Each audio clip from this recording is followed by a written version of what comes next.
கடிதமே. பொன்மணி உன் வீட்டில் சௌக்கியமா, நான் இங்கு சௌக்கியமே. அனைவருக்கும் உயராய்வு மற்றும் வேல் அலைவரிசையின் அன்பு வணக்கம். நூலைப்படி, சங்கத்தமிழ் நூலைப்படி, முறைப்படி நூலைப்படி, காலையிற்படி, கடும்பகல் படி, மாலை இரவு பொருள்படும்படி நூலைப்படி, கற்பவை கற்கும்படி, வள்ளுவர் சொன்னபடி கற்கத்தான் வேண்டும் அப்படி, கல்லாதவர் வாழ்வதெப்படி நூலைப்படி, அறம்படி, பொருளைப்படி, அப்படியே இன்பப்படி, இறந்த தமிழ் நான்மறை பிறந்ததென்று சொல்லும்படி நூலைப்படி, அகப்பொருள் படி, அதன்படி புறப்பொருள் படி, நல்லபடி, புகப்புக படிப்படியாய் புலமை வரும் என் சொற்படி நூலைப்படி, சாதி எனும் தாழ்ந்தபடி, நமக்கெல்லாம் தள்ளுபடி, சேதி அப்படி தெரிந்துபடி, தீமை வந்தினுமே மறுபடி நூலைப்படி, பொய்யிலே முக்காற்படி, புரட்டிலே காற்படி, வையகம் ஏமாறும்படி, வைத்துள்ள நூல்களை ஒப்புவதெப்படி நூலைப்படி, தொடங்கையில் வருந்தும்படி, இருப்பினும் ஊன்றிப்படி, அடங்கா இன்பம் மறுபடி ஆகுமென்ற ஆன்றோர் சொற்படி நூலைப்படி. இன்றைய நம்முடைய அரங்கம் சங்க இலக்கிய அரங்கம். நம்முடைய பழைய தமிழ் இலக்கியம் சங்க இலக்கியம். பழந்தமிழ்நாட்டில் 3 தமிழ் சங்கங்கள் இருந்தன என்றும், மதுரையிலும் கபாடாபுரத்திலும் இருந்த முதல் 2 சங்கங்கள் மறைந்த பிறகு 3ஆம் தமிழ்ச்சங்கம் மதுரையில் பாண்டியர்களின் ஆதரவோடு சிறப்பாக இருந்தது என்பது நமக்கு தெரிந்ததே. 3ஆம் தமிழ்ச்சங்க நூல்களே 8 தொகையும் 10 பாட்டும். அவையே சங்க இலக்கியம் என்றும் கூறப்பட்டது. சங்க இலக்கிய பாடல்கள் காணப்படும் பழைய மரபுகள் பல உண்டு. காதல் பற்றிய கற்பனையை அகமென்றும், வீரம், கொடை, புகழ் முதலிய பிறவற்றை புறமென்றும் பாகுபடுத்தி பாடப்படும் மரபு முதன்மையானது. அகப்பாடல்களில் தலைவன் தலைவின் காதல் பாடப்படும். புறப்பாடல்களில் நாட்டையாளும் தலைவனுடைய சிறந்த வீர செயல்களும், கொடைப்பண்பும், குடிமக்களுள் சிறந்தவர்களின் அரும் செயல்களும் பிறவும் பாடப்படும். ஆகவே பெரும்பாலும் அகப்பாடல்கள் கற்பனையாகவும், புறப்பாடல்கள் உள்ளதை கூறுவதாகவும் அமையும். மாணவ செல்வங்களே, சங்க இலக்கியங்களை முழுமையாக படிக்க வேண்டும் என்பதற்காகவே இவ்வரங்கம் சங்க இலக்கியத்தை உங்களுக்கு அறிமுகப்படுத்துகிறது.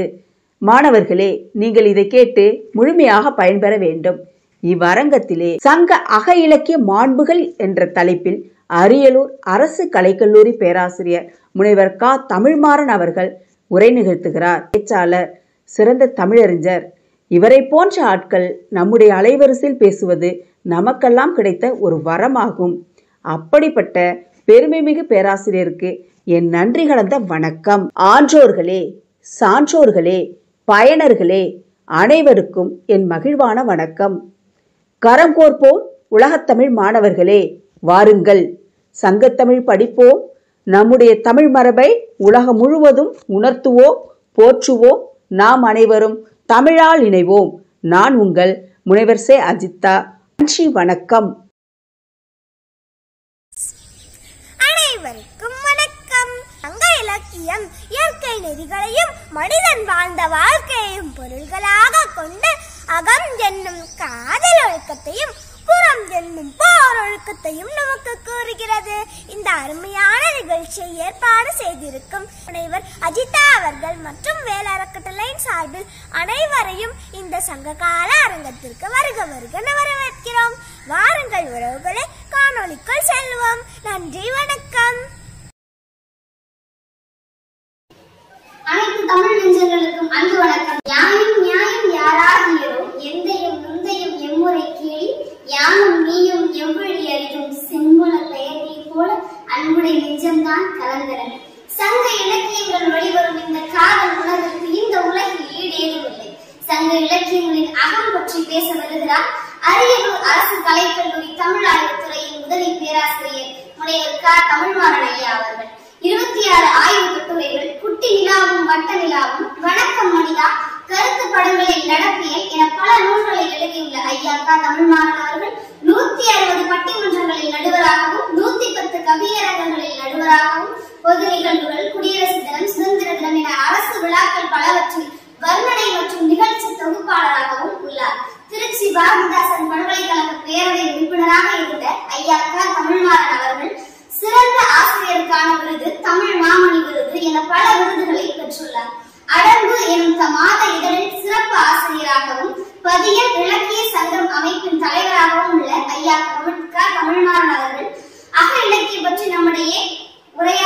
இருக்கிறார். பாருங்கள் நண்பர்களை, கேட்டு வருகிறோம்.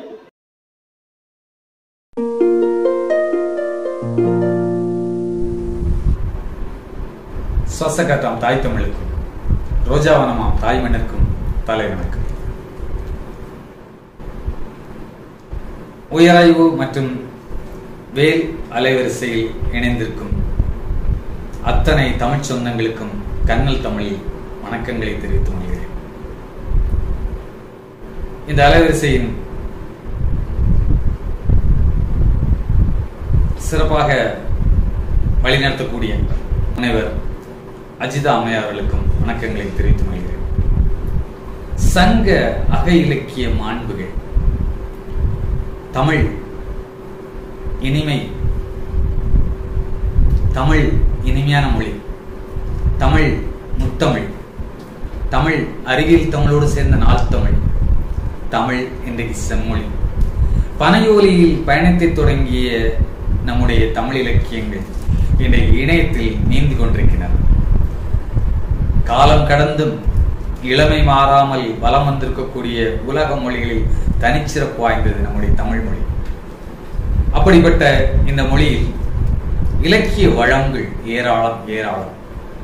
அதில் சங்க இலக்கியம் தமிழ் இலக்கிய வரலாற்றின் பொற்கால இலக்கியம், தமிழ் இலக்கிய வரலாற்றின் குழந்தை பருவம், தமிழ் இலக்கியங்களிலேயே இன்னைக்கும் இதய துடிப்போடு இருக்கக்கூடிய அழகு மெளிர்கிற இலக்கியங்கள் சங்க இலக்கியங்கள்.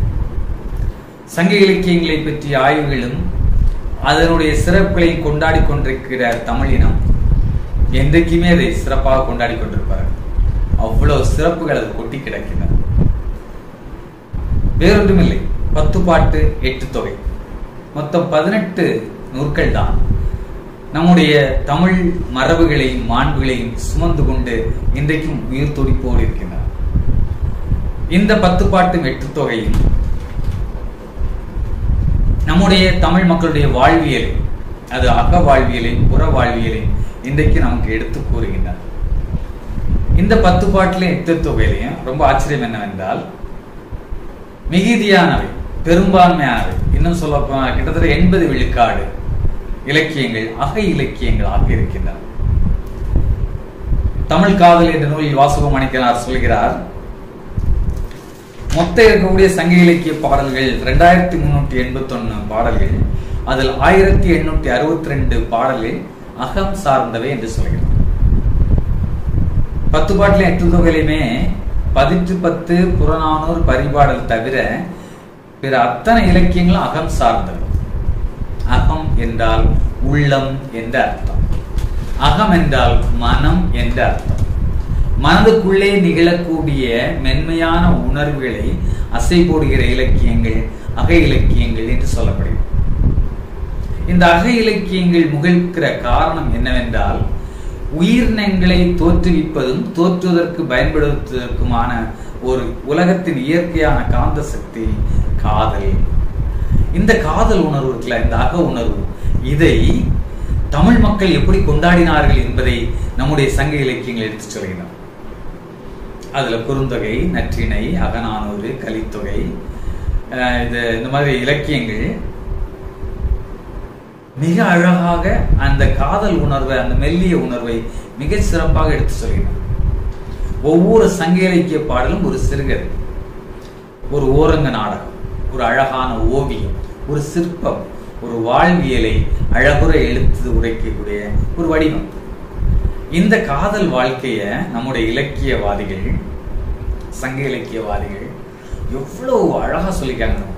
ஒரு வானத்துல ஒரு வெண்பஞ்சு மேகம் குளிர்ச்சியாக இருக்கிற ஒரு மழை மேகம்னு வச்சுக்கோங்களேன், அது எப்படி சின்ன சின்ன ஈரத்தை நமக்கு சொட்டுகிறதோ, மழை துளியாக தருகிறதோ, அதே மாதிரி சங்க இலக்கியத்தில் இருக்கக்கூடிய அகப்பாடலில் ஒவ்வொன்றும் அவ்வளவு குளிர்ச்சி நிரம்பின. இன்னும் சொல்ல போனா ஒவ்வொரு அகப்பாடலும் ஒரு தேன் துளி அப்படி நாட்டில் வச்சோன்னா இனிக்கும். அவ்வளவு அழகான தேன் துளிகளாக நம்முடைய சங்க இலக்கியங்கள் இருக்கின்றன. அகம் என்பதற்கு என்ன விளக்கம் தர்றாங்கன்னா, ஒரு தலைவனுக்கும் தலைவிக்கும் இடையே ஏற்படுகிற தூய்மையான அன்பு பரிமாற்றம் அகம் என்று சொல்லப்படுகிறது. இந்த அக வாழ்வை சம்பந்தப்பட்ட 2 பேர் மட்டுமே சுவைக்க முடியும், அல்லது அதனை அவர்களோ அல்லது அதை அனுபவித்த புலவர்களோ வெளிப்படுத்தும் போதுதான் உணர முடியும். இந்த அகம் சார்ந்த, உள்ளம் சார்ந்த, மனசுக்குள்ளே நடைபெறக்கூடிய இந்த தூய்மையான அன்பு பரிமாற்றம் இருக்குல்ல, அதை பற்றி நம்முடைய சங்க இலக்கியங்கள் என்ன சொல்ல போனா ஒரு வீணை மீட்டுற மாதிரி, ஒரு நரம்பை மீட்டுற மாதிரி அவ்வளவு அழகா சொல்லி சென்றிருக்கிறார்கள். ஒரு தலைவன் ஒரு தலைவியை சந்திக்கிறான்.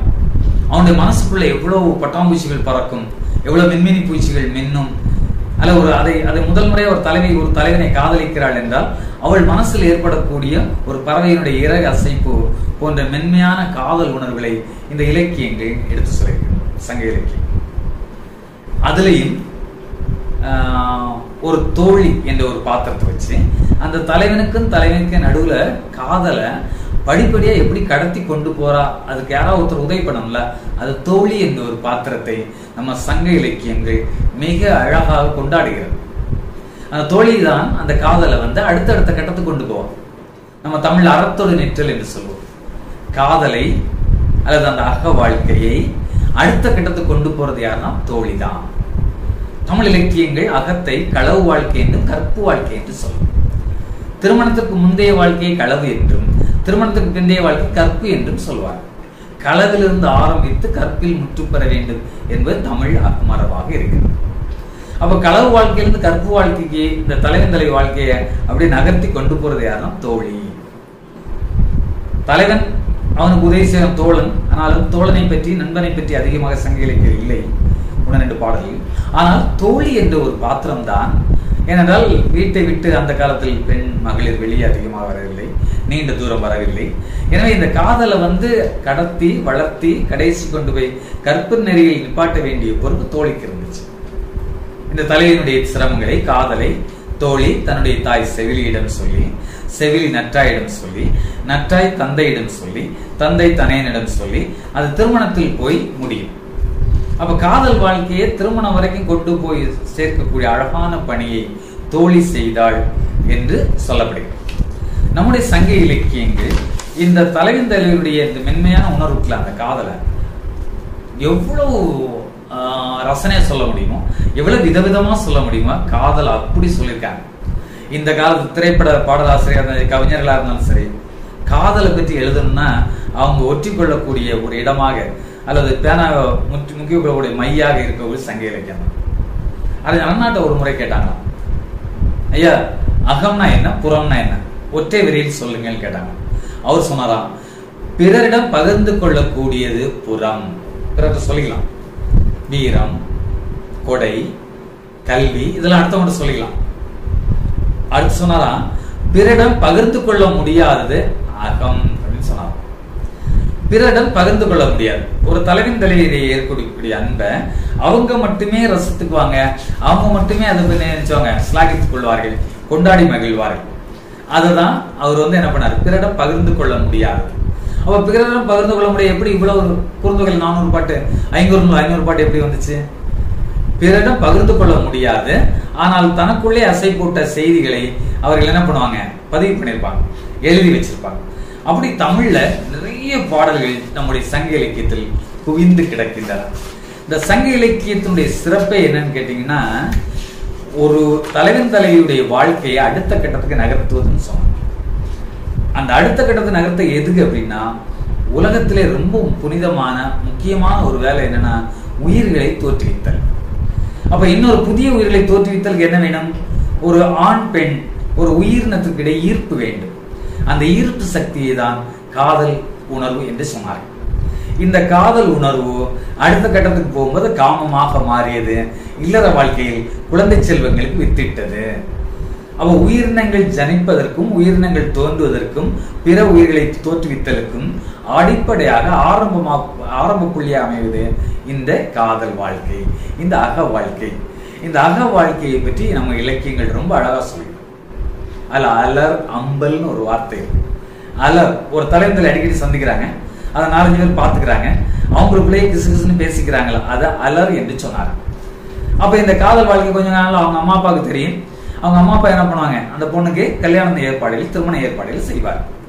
அப்ப அலர் தூற்றுதல், பெண்கள் ஒருத்தர் பேசிக்கிறத அலர் என்று சொன்னார்கள். இது காதலை மிகுதிப்படுத்தியது, அடுத்த கட்டத்துக்கு கொண்டு போனது என்று சொல்வார்.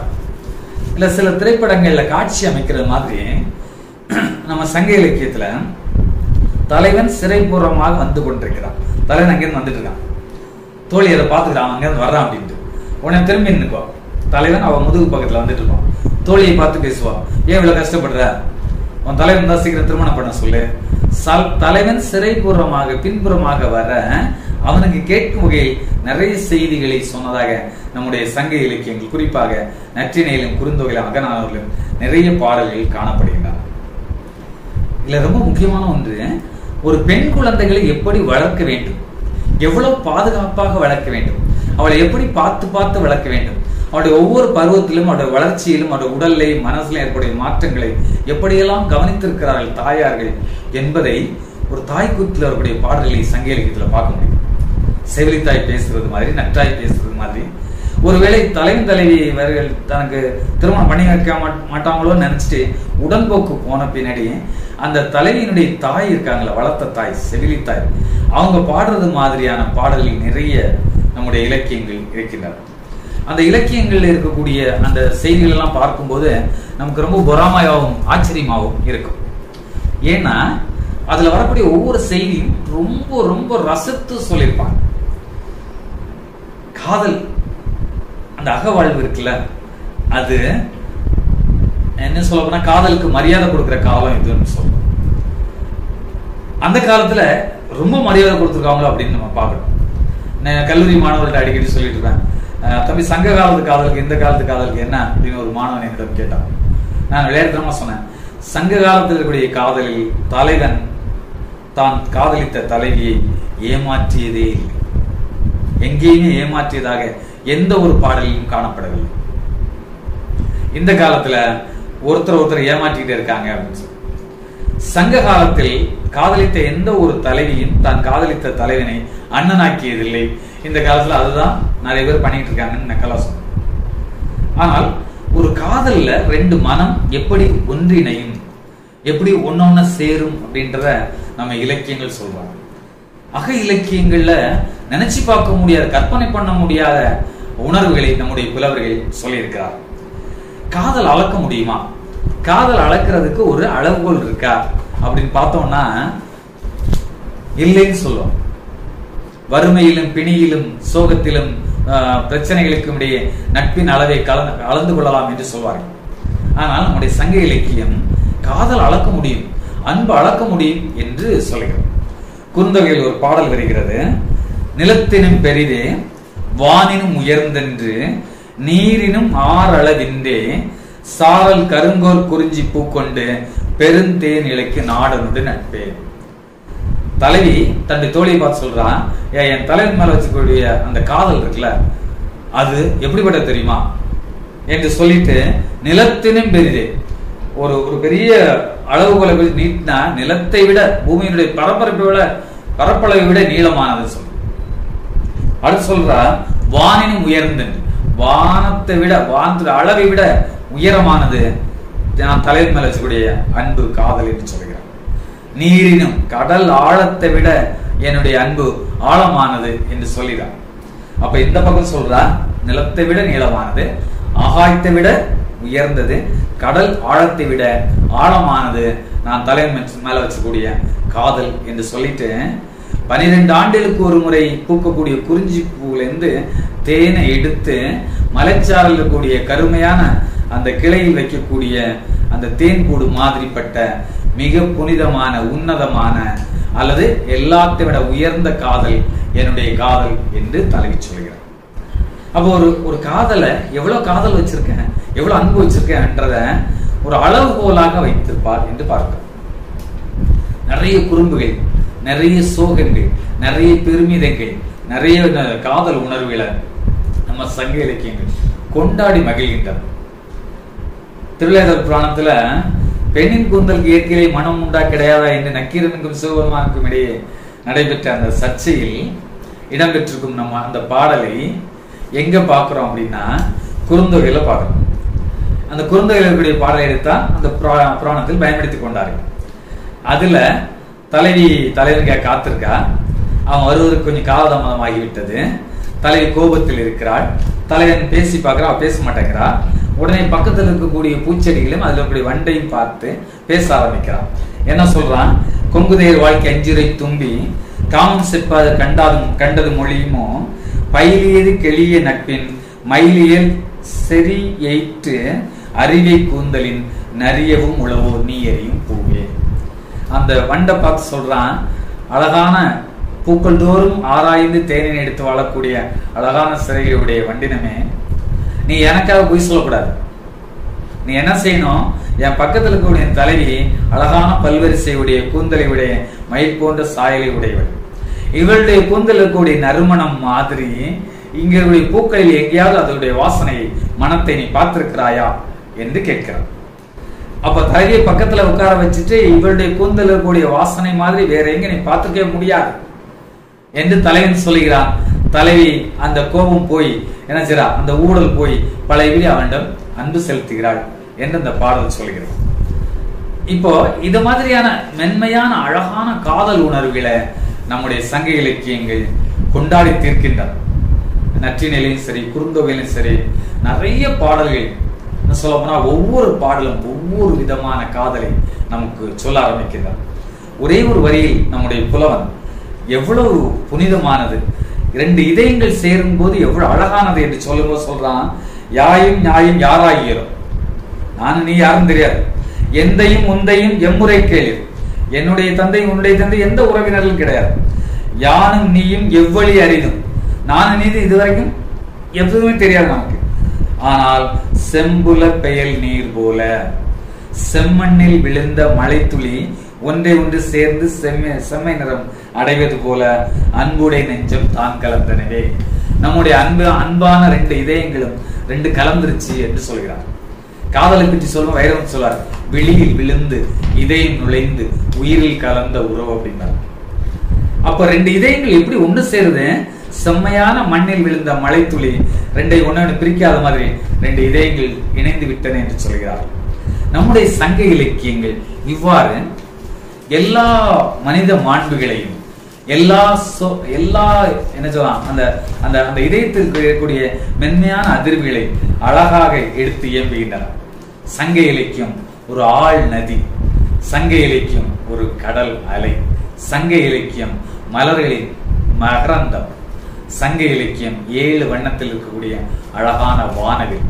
சங்க இலக்கிய அக இலக்கியங்கள் என்றென்றும் ரசிக்கக்கூடியவை, நுகரக்கூடியவை, கொண்டாடக்கூடியவை. சங்க அக இலக்கியங்களை வாசிப்போம், கொண்டாடுவோம், அதை பிறரிடம் பகிர்வோம். நன்றி, நன்றி, வணக்கம்.